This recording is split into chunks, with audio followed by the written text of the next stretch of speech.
El pasado es historia. La historia nos enseña que hay cosas que es mejor dejar en el olvido. Hay todo tipo de cosas que el hombre ha olvidado, lugares que el hombre actual no ha conocido y ciudades las cuales no conoce su nombre. Quedaos, pues hoy conoceréis una de esas. Hoy os traigo el relato de la ciudad sin nombre.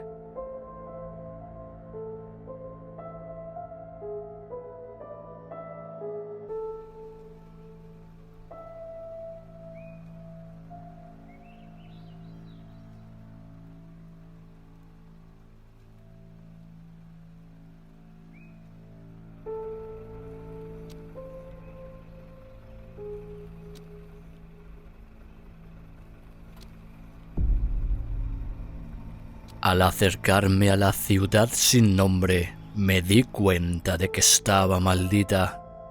Deambulaba por un valle terrible reseco bajo la luna, y la vi a lo lejos, emergiendo misteriosamente de las arenas, como aflora parcialmente un cadáver de una sepultura deshecha. El miedo hablaba desde las erosionadas piedras de esta vetusta superviviente del diluvio, de esta bisabuela de la más antigua pirámide, y un aura imperceptible me repelía y me conminaba a retroceder ante antiguos y siniestros secretos que ningún hombre debía ver, ni nadie se habría atrevido a examinar. Perdida en el desierto de Arabia se halla la ciudad sin nombre, ruinosa y desmembrada, con sus bajos muros semienterrados en las arenas de incontables años. Así debía de encontrarse ya antes de que pusieran las primeras piedras de Menfis y cuando aún no se habían cocido los ladrillos de Babilonia. No hay leyendas tan antiguas que recojan su nombre o la recuerden con vida, pero se habla de ella temerosamente alrededor de las fogatas, y las abuelas cuchichean sobre ella también en las tiendas de los jeques, de forma que todas las tribus la evitan sin saber muy bien la razón. Esta fue la ciudad con la que el poeta loco Abdul al-Hazred soñó la noche antes de cantar su dístico inexplicable. Que no está muerto lo que yace eternamente, y con el paso de los evos, aún la muerte puede morir.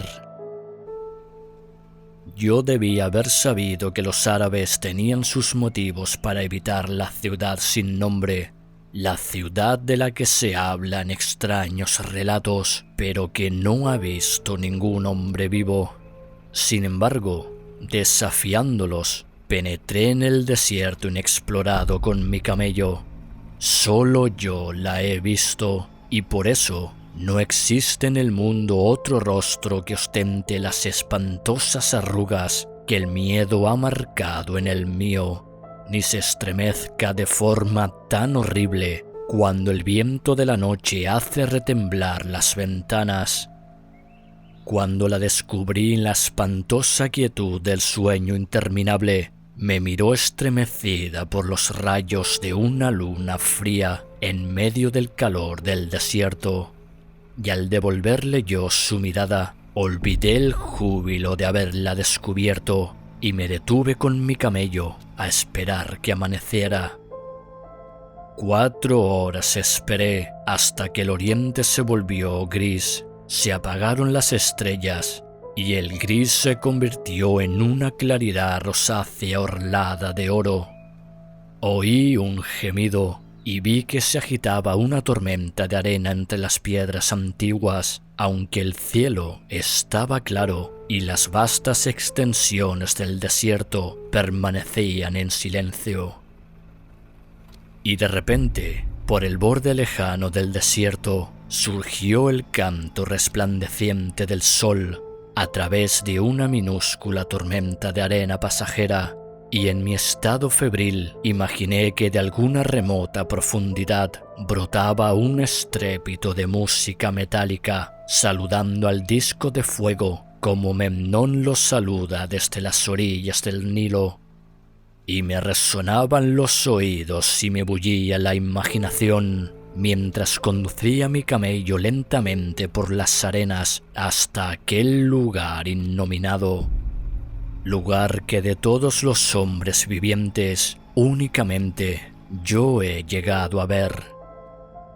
Y vagué entre los cimientos de las casas y los edificios sin encontrar relieves ni inscripciones que hablasen de los hombres, si es que fueron hombres que habían construido esta ciudad y la habían habitado hacía tantísimo tiempo. La antigüedad del lugar era malsana, por lo que deseé fervientemente descubrir algún signo o clave que probara que había sido hecha efectivamente por los hombres. Había ciertas dimensiones y proporciones en las ruinas que me producían desasosiego.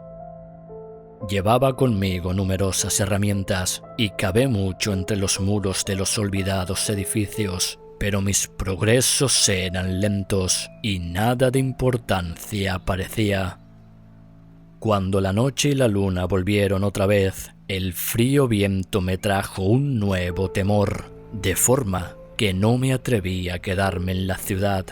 Y al salir de los antiguos muros para descansar, una pequeña tormenta de arena se levantó detrás de mí, soplando entre las piedras grises, a pesar de que brillaba la luna y casi todo el desierto permanecía inmóvil. Al amanecer desperté de una cabalgata de horribles pesadillas y resonó en mis oídos como un tañido metálico. Vi asomar el sol rojizo entre las últimas ráfagas de una pequeña tormenta de arena que flotaba sobre la ciudad sin nombre, haciendo más patente la quietud del paisaje.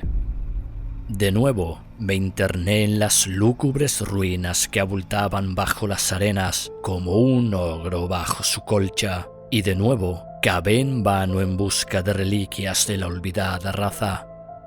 Al mediodía descansé y dediqué la tarde a señalar los muros, las calles olvidadas y los contornos de los casi desaparecidos edificios. Observé que la ciudad había sido efectivamente poderosa y me pregunté cuáles pudieron ser los orígenes de su grandeza.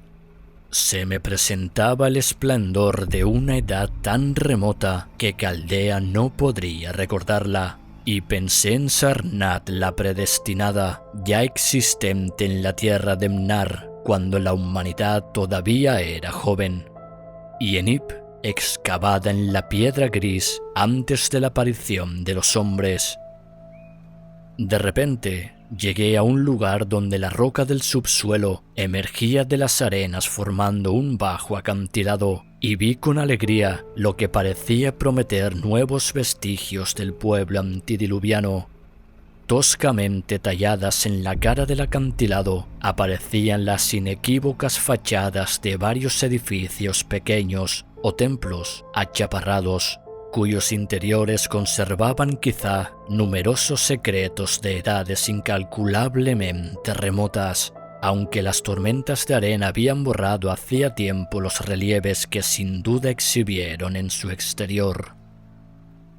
Las oscuras aberturas próximas a mí eran muy bajas y estaban cegadas por las arenas, pero limpié una de ellas con la pala y me introduje a gatas, llevando una antorcha que me revelase los misterios que hubiese.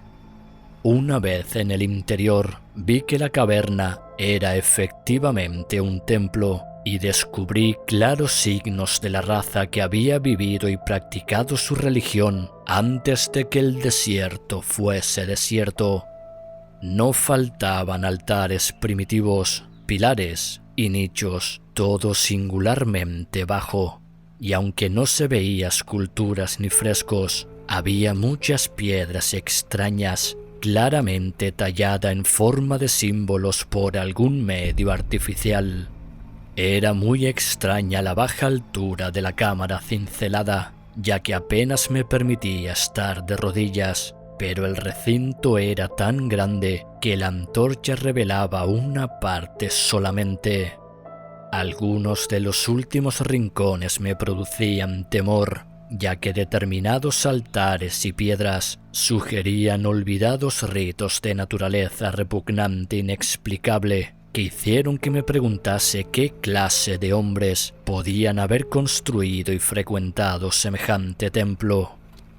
Cuando hube visto todo lo que contenía el lugar, salí gateando otra vez, ansioso por averiguar lo que pudieran revelarme los templos. La noche caía sobre mí, pero las cosas tangibles que había visto hacían que mi curiosidad fuese más fuerte que mi miedo, y no huí de las largas sombras lunares que me habían intimidado la primera vez que vi la ciudad sin nombre. En el crepúsculo limpié otra abertura y encendiendo una nueva antorcha me introduje a rastras por ella y descubrí más piedras y símbolos enigmáticos, pero todo era tan vago como en el otro templo.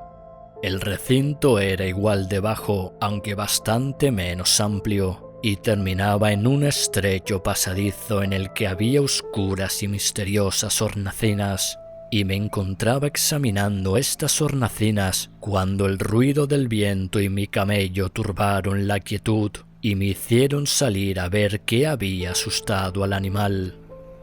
La luna brillaba intensamente sobre las primitivas ruinas, iluminando una densa nube de arena que parecía producida por un viento fuerte aunque decreciente que soplaba desde algún lugar del acantilado que tenía ante mí. Sabía que era este viento frío y arenoso lo que había inquietado al camello y estaba a punto de llevarlo a un lugar más protegido cuando alcé los ojos por casualidad y vi que no soplaba viento alguno en el alto del acantilado. Esto me dejó asombrado y me produjo temor otra vez, pero inmediatamente recordé los vientos locales y súbitos que había observado anteriormente durante el amanecer y el crepúsculo, y pensé que era cosa normal. Supuse que provenía de alguna grieta de la roca que comunicaba con alguna cueva, y me puse a observar el remolino de arena a fin de localizar su origen. No tardé en descubrir que salía de un orificio negro, de un templo bastante más al sur de donde yo estaba, casi fuera de mi vista. Eché a andar contra la nube sofocante de arena en dirección a dicho templo, y al acercarme descubrí que era más grande que los demás y que su entrada estaba bastante menos obstruida de arena dura. Habría entrado de no ser por la terrible fuerza de aquel viento frío que casi apagaba mi antorcha. Brotaba furioso por la oscura puerta suspirando misteriosamente mientras agitaba la arena y la esparcía por entre las espectrales ruinas. Poco después empezó a amainar y la arena se fue aquietando poco a poco hasta que finalmente todo quedó inmóvil otra vez. Pero una presencia parecía acechar entre las piedras fantasmales de la ciudad, y cuando alcé los ojos hacia la luna, me pareció que temblaba como si se reflejara en la superficie de unas aguas trémulas.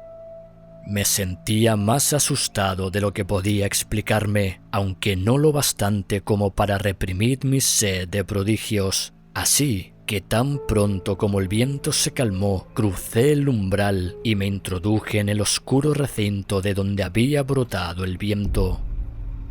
Este templo, como había imaginado desde el exterior, era el más grande de cuantos había visto hasta el momento. Probablemente era una caverna natural, ya que lo recorrían vientos que procedían de alguna región interior.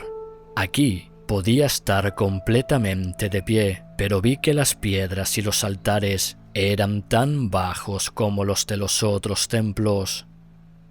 En los muros y en el techo observé por primera vez vestigios del arte pictórico de la antigua raza, curiosas rayas onduladas hechas con una pintura que casi se había borrado o descascarillado, y en dos de los altares vi con creciente excitación un laberinto de relieves curvilíneos bastante bien trazados. Al alzar en alto la antorcha, me pareció que la forma del techo era demasiado regular para que fuese natural, y me pregunté qué prehistóricos escultores habían trabajado en este lugar. Su habilidad técnica debió de ser inmensa. Luego, una súbita llamarada de la caprichosa antorcha me reveló lo que había estado buscando: el acceso a aquellos abismos más remotos de los que había brotado el inesperado viento. Sentí un desvanecimiento al descubrir que se trataba de una puerta pequeña, artificial, cincelada en la sólida roca. Metí la antorcha por ella y vi un túnel negro de techo bajo y abovedado que se curvaba sobre un tramo descendente de toscos escalones muy pequeños, numerosos y empinados. Siempre veré esos peldaños en mis sueños, ya que llegué a saber lo que significaban. En aquel momento no sabía si considerar los peldaños o meros apoyos para salvar una pendiente demasiado pronunciada. La cabeza me daba vueltas, agobiada por locos pensamientos, y parecieron llegarme flotando las palabras y advertencias de los profetas árabes a través del desierto, desde las tierras que los hombres conocen a la ciudad sin nombre que no se atreven a conocer. Pero solo vacilé un momento antes de cruzar el umbral y empezar a bajar precavidamente por el empinado pasadizo, con los pies por delante, como por una escalera de mano. Solo los terribles desvaríos de la droga o del delirio puede un hombre haber efectuado un descenso como el mío. El estrecho pasadizo bajaba interminable como un pozo espantosamente fantasmal, y la antorcha que yo sostenía por encima de mi cabeza no alcanzaba a iluminar las ignoradas profundidades hacia las que descendía. Perdí la noción de las horas y olvidé consultar mi reloj, aunque me asusté al pensar en la distancia que debía de estar recorriendo. Había giros y cambios de pendiente. Una de las veces llegué a un corredor largo, bajo y horizontal, donde tuve que arrastrarme por el suelo rocoso con los pies por delante, sosteniendo la antorcha cuando daba de sí la longitud de mi brazo. No había altura suficiente para permanecer de rodillas. Después me encontré con otra escalera empinada y seguí bajando interminablemente mientras mi antorcha se iba debilitando poco a poco, hasta que finalmente se apagó. Creo que no me di cuenta en ese momento, porque cuando lo noté, aún la sostenía por encima de mí como si me siguiera alumbrando. Me tenía completamente trastornado esa pasión por lo extraño y lo desconocido que me había convertido en un errabundo en la tierra y un frecuentador de lugares remotos, antiguos y prohibidos. En la oscuridad me venían al pensamiento súbitos fragmentos de mi amado tesoro de saber demoníaco, frases del árabe loco Al-Hazred, párrafos de las pesadillas apócrifas de Damasius y sentencias infames del delirante imague du mondo de Gautier de Metz. Repetía citas extrañas y murmuraba cosas sobre Afrasiab y los demonios que bajaban flotando con él por el Oxus. Más tarde recité una y otra vez la frase de uno de los relatos de Lord Dunsany: la sorda negrura del abismo. En una ocasión en que el descenso se volvió asombrosamente pronunciado, repetí con voz monótona un pasaje de Tomás Moro hasta que tuve miedo de recitarlo más. Un pozo de tinieblas negro, tomo un caldero de brujas lleno de drogas lunares en eclipse destiladas.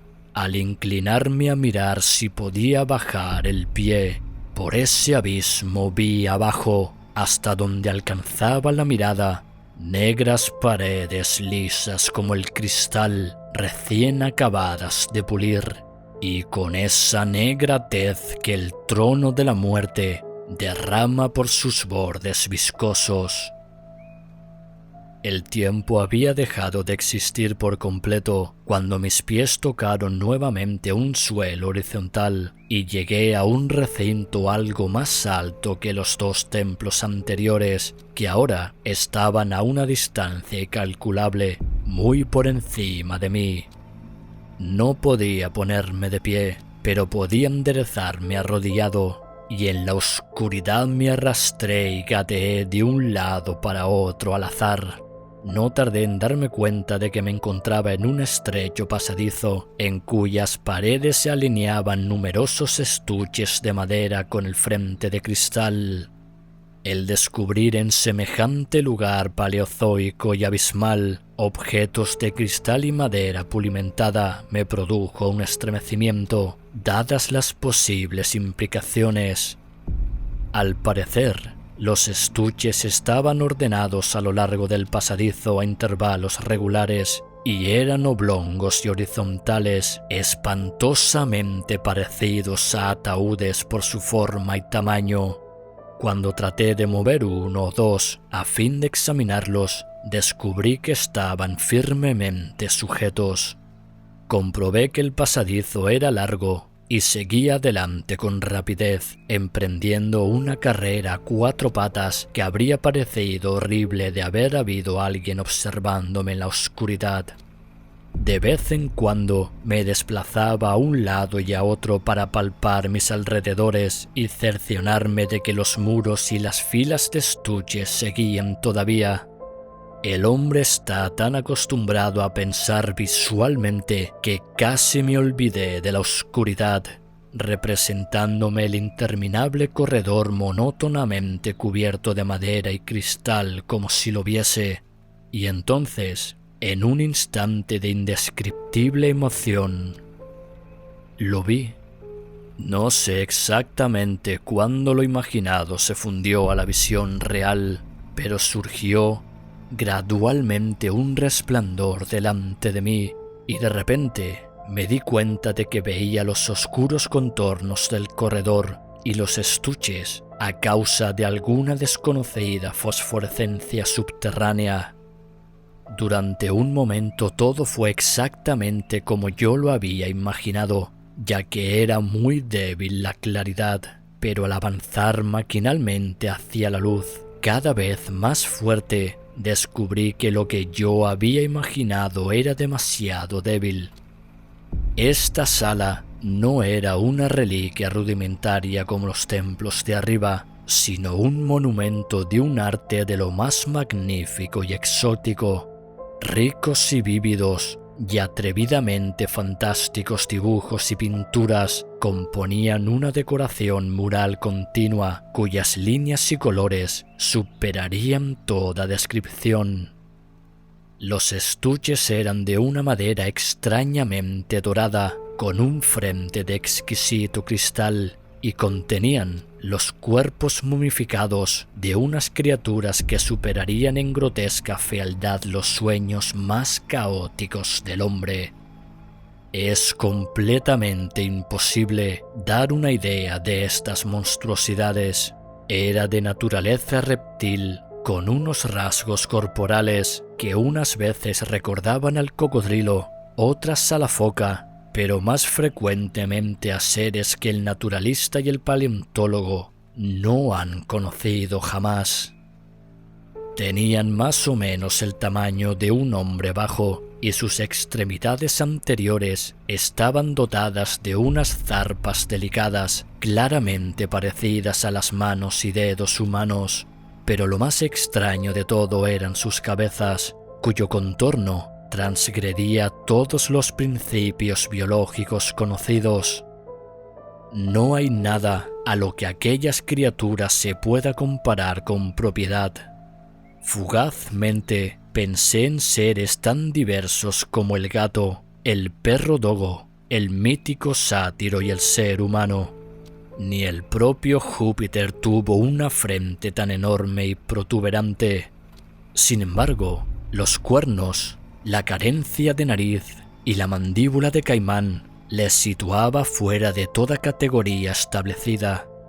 Durante un rato dudé en la realidad de las momias, casi inclinándome a suponer que se trataba de ídolos artificiales, pero no tardé en convencerme de que eran efectivamente especies paleógenas que habían existido cuando la ciudad sin nombre estaba viva. Como para rematar el carácter grotesco de sus naturalezas, la mayoría estaba suntuosamente vestidas con tejidos costosos y lujosamente cargados de adornos de oro, joyas y metales brillantes y desconocidos. La importancia de estas criaturas reptiles debió de ser inmensa, ya que estaban en primer término entre los extravagantes motivos de los frescos que decoraban las paredes y los techos.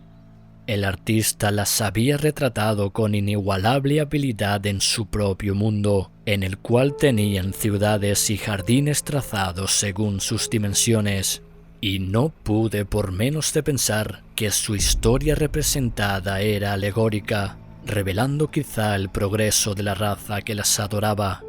Estas criaturas, me decía, debían de ser para los habitantes de la ciudad sin nombre lo que fue la loba para Roma o los animales totémicos para una tribu de indios. Siguiendo esta teoría, pude descifrar someramente una épica asombrosa de la ciudad sin nombre, la crónica de una poderosa metrópoli costera que gobernó el mundo antes de que África surgiera de las olas, y de sus luchas cuando el mar se retiró y el desierto invadió el fértil valle que la mantenía.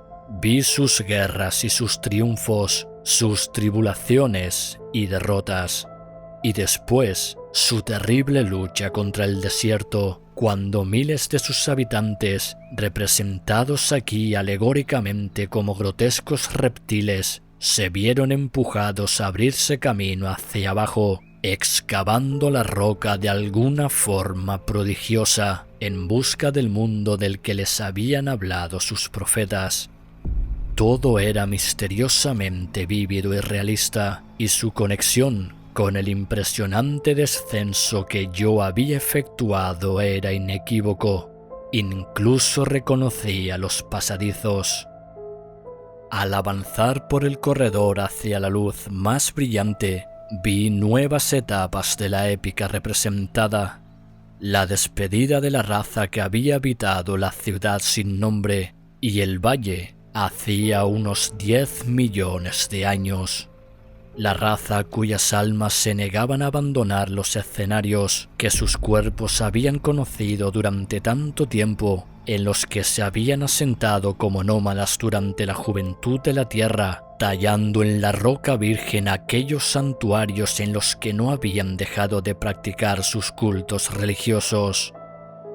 Ahora que había más luz, pude examinar las pinturas con más detenimiento, y recordando que los extraños reptiles debían de representar a los hombres desconocidos, pensé en las costumbres imperantes en la ciudad sin nombre. Había muchas cosas inexplicables. La civilización, que incluía un alfabeto escrito, había llegado a alcanzar al parecer un grado superior al de aquellas otras inmensamente posteriores de Egipto y de Caldea, aunque noté omisiones singulares. Por ejemplo, no pude descubrir ninguna representación de la muerte o de las costumbres funerarias, salvo en las escenas de guerra, de violencia o de plagas. Así que me preguntaba por qué esta reserva respecto de la muerte natural. Era como si hubiesen abrigado una idea de inmortalidad como una ilusión esperanzadora. Más cerca del final del pasadizo había pintadas escenas de máximo exotismo y extravagancia, vistas de la ciudad sin nombre que ahora contrastaban por su despoblación y su creciente ruina, y de un extraño y nuevo reino paradisiaco hacia el que la raza se había abierto camino con sus cinceles a través de la roca.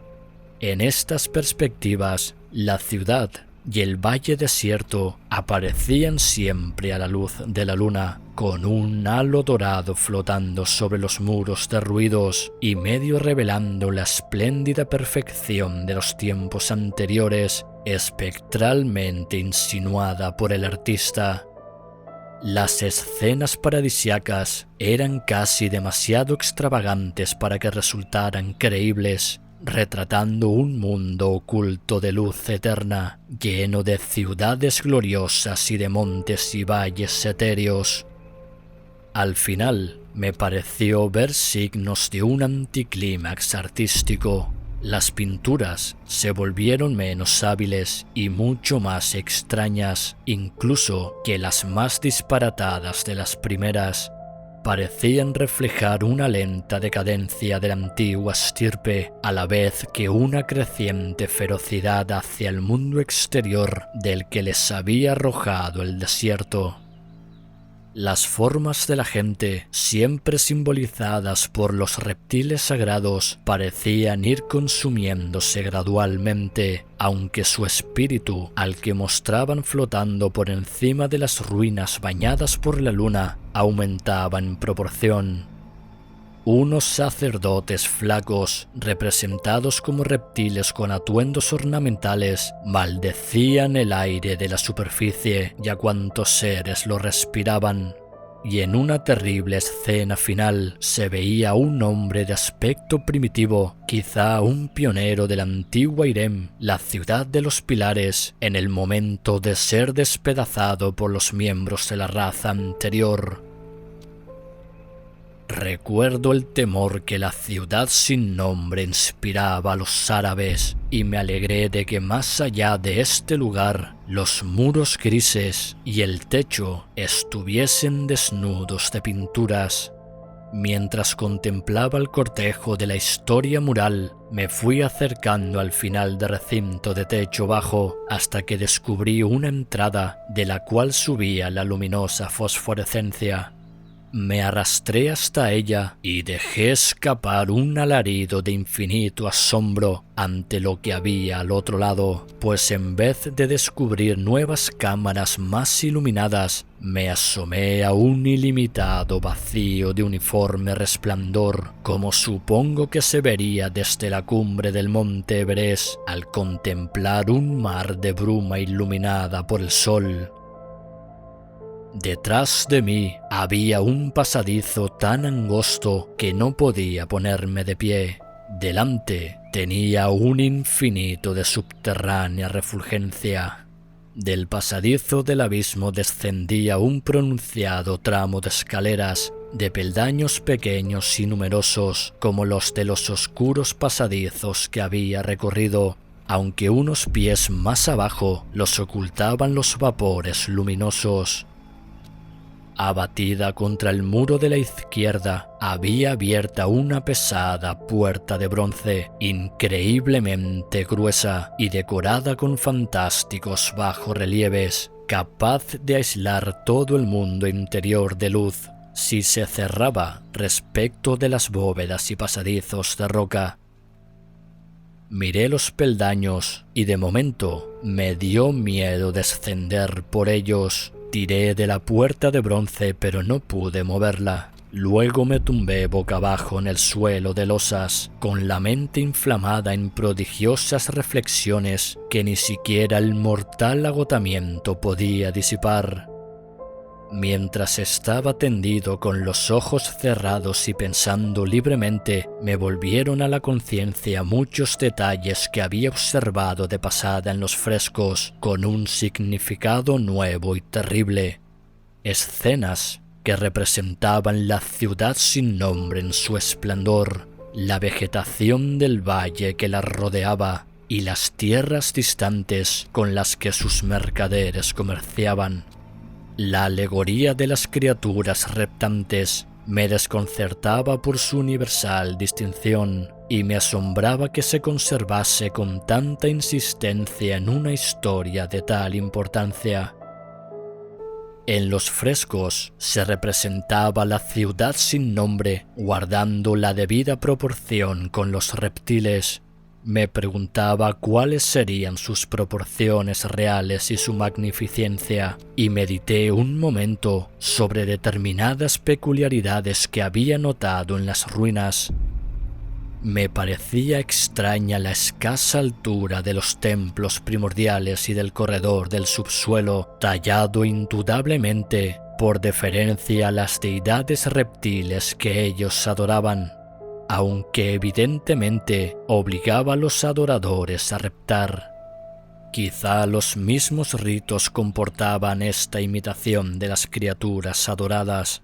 Sin embargo, ninguna teoría religiosa podía explicar por qué los pasadizos horizontales que se intercalaban en ese espantoso descenso eran tan bajos como los templos o más, puesto que no era posible permanecer siquiera de rodillas.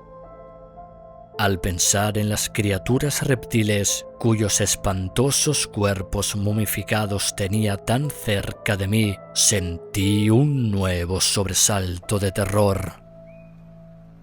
Las asociaciones de la mente son muy extrañas y me encogí ante la idea de que, salvo el pobre hombre primitivo despedazado en la última pintura, la mía era la única forma humana en medio de las numerosas reliquias y símbolos de vida primordial. Pero en mi extraña y errabunda existencia, el asombro siempre se imponía a mis temores, pues el abismo luminoso y lo que podía contener planteaban un problema valiosísimo para el más grande explorador. No me cabía duda de que al pie de aquella escalera de peldaños singularmente pequeños había un mundo extraño y misterioso, y esperaba encontrar allí los recuerdos humanos que las pinturas del corredor no me habían podido ofrecer. Los frescos representaban ciudades y valles increíbles de esta región inferior, y mi imaginación se demoraba en las ricas ruinas que me esperaban.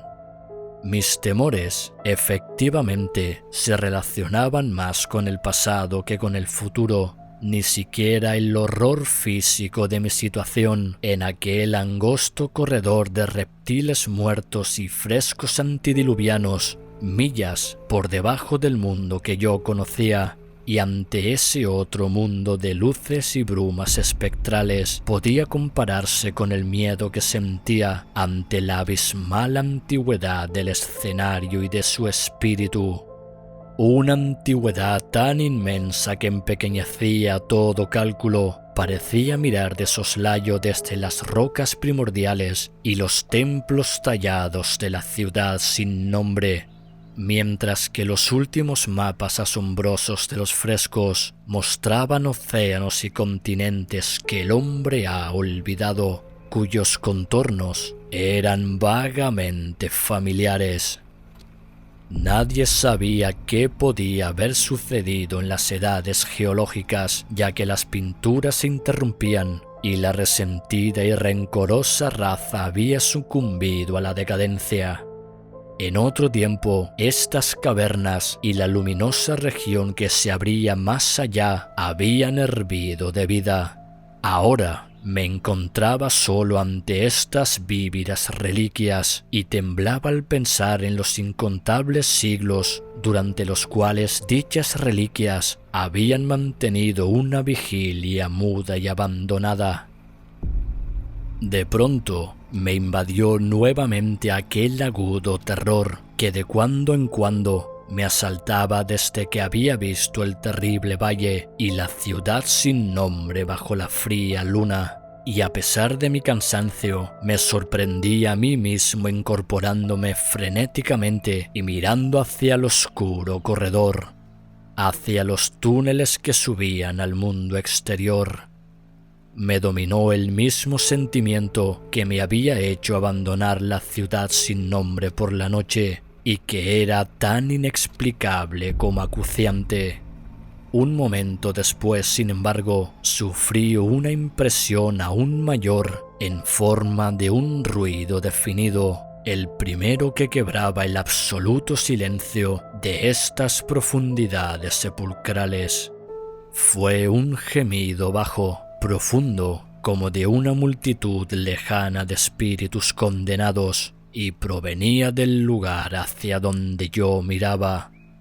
El rumor fue creciendo rápidamente y no tardó en resonar de forma espantosa por el bajo pasadizo. Al mismo tiempo, tuve conciencia de una corriente de aire frío cada vez más fuerte, idéntica a la que brotaba de los túneles y barría la ciudad.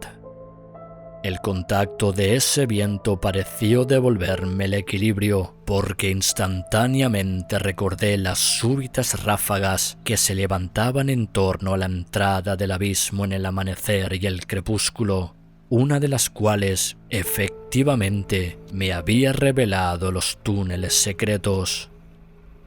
Consulté mi reloj y vi que faltaba poco para amanecer, así que me preparé para resistir el vendaval que regresaba a su caverna del mismo modo que había salido al atardecer. Mi miedo disminuyó otra vez, ya que un fenómeno natural tiende a disipar las lucubraciones sobre lo desconocido. Cada vez entraba con más violencia el quejumbroso y aullante viento de la noche, precipitándose en el abismo subterráneo. Me dejé caer de nuevo boca abajo y me agarré vanamente al suelo, temiendo que me arrastrara por la puerta y me precipitara en el abismo fosforescente. No había esperado una furia semejante, y al darme cuenta de que, en efecto, me iba deslizando por el suelo hacia el abismo, me asaltaron 1000 nuevos terrores imaginarios. La malignidad de aquella corriente despertó en mí increíbles figuraciones. Una vez más me comparé con un estremecimiento a la única imagen humana del espantoso corredor, al hombre despedazado por la desconocida raza, porque los zarpazos demoníacos de los torbellinos parecían contener una furia vindicativa tanto más fuerte cuanto que me sentía casi impotente. Cerca del final, creo que grité frenéticamente, casi enloquecido. Si fue así, mis gritos se perdieron en aquella babel infernal de espíritus aulladores. Traté de retroceder, arrastrándome contra el torrente invisible y homicida, pero no podía afianzarme siquiera, y seguía siendo arrastrado, lenta e inexorablemente hacia el mundo desconocido. Por último, se me debió de trastornar la razón y empecé a balbucear una y otra vez aquel inexplicable dístico del árabe loco Abdul al-Hazret que soñó con la ciudad sin nombre.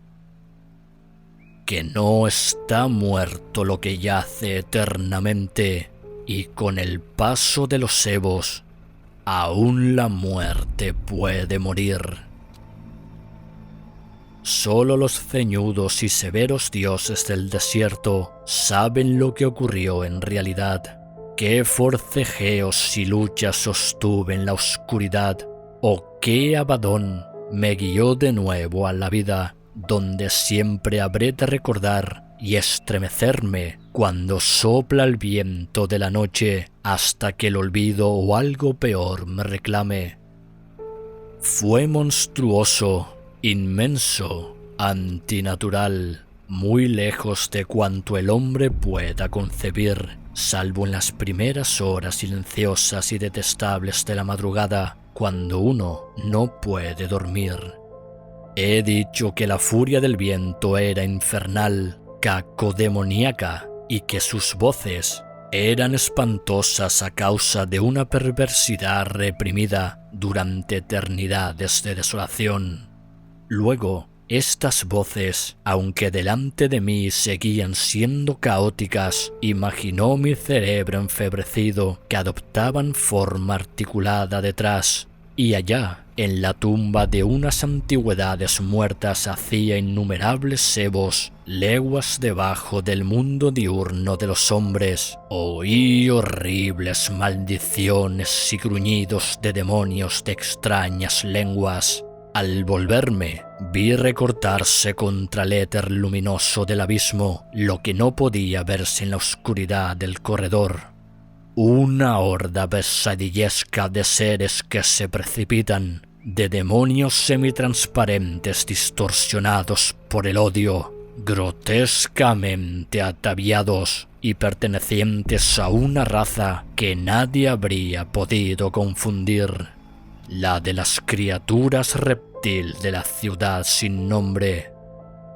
Cuando se calmó el viento, me envolvió la negrura más absoluta de las entrañas de la tierra, porque detrás de la última de las criaturas, la gran puerta de bronce se cerró de golpe con un estruendo ensordecedor de música metálica, cuyos ecos ascendieron hasta el mundo distante para saludar al sol naciente, como los saluda Menmón desde las orillas del Nilo. Si os ha gustado el relato, podéis entregar vuestra alma a mi Señor Oscuro. O también podéis suscribiros a Patreon. Cualquiera de las dos opciones, mi Señor estará hartamente satisfecho.